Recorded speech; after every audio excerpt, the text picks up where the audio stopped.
Hi, my name is Steve Sturm. I work in the Greenfield Central School System as the Director of Buildings and Grounds since 1992. My grandson needs to learn how to take care of a house, so I'm going to teach him a few things to save him some money. My name is Skynese and I am 16 years old. I do not know how to take care of a house, so today my grandpa will be showing me.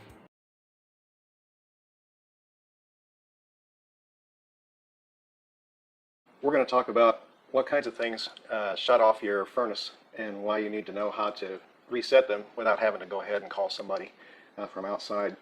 First thing, any furnace is going to need, power, and it's going to need gas, and it's going to need air. So any of those things that you don't have available are going to cause it to shut down. We're going to just take this cover off right here, but right here's the main breaker, so we're going to shut the main breaker off while we do any of the work. So we'll take these out. That way we can access some of the area. And if you notice right here, this is a condensate line, and a condensate line is where the moisture gathers and it goes right on down, and most places, most homes have a place where it just runs down a drain. If you don't have that option, they have a condenser pump that they use to pump the water out. So anytime, let's get a hold of that, we've got it shut down. What we're looking at here, you can see the breaker. It's a 60 amp breaker, and you've got a fan, and you've got a capacitor, and you've got a fuse right here, and you've got something in the back called a fusible link. So right here, anytime if this drain pan gets too full and this drain gets clogged, that can shut down your system. The filter being dirty up here, if the filter won't allow enough airflow, then it can shut down your system.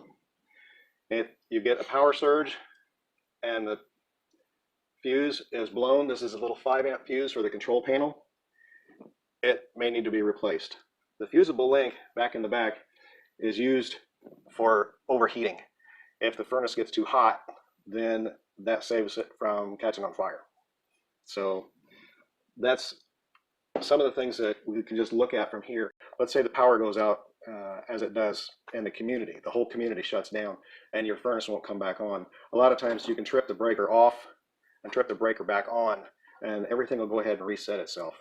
So most of the things are pretty easy to take care of. The number one thing is a dirty filter to shut your furnace down.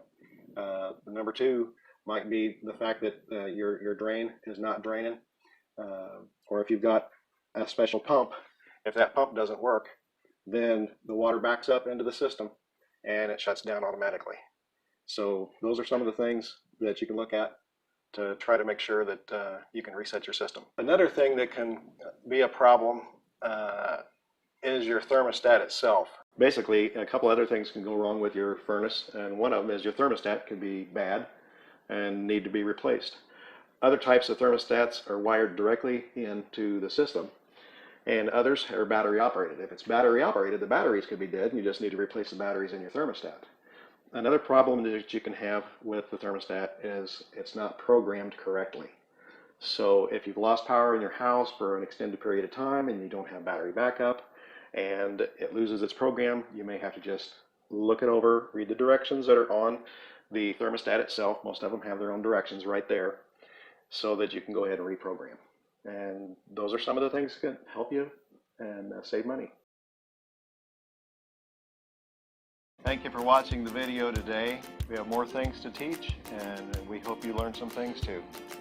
Please like and subscribe below to watch more content like this. Have a nice day.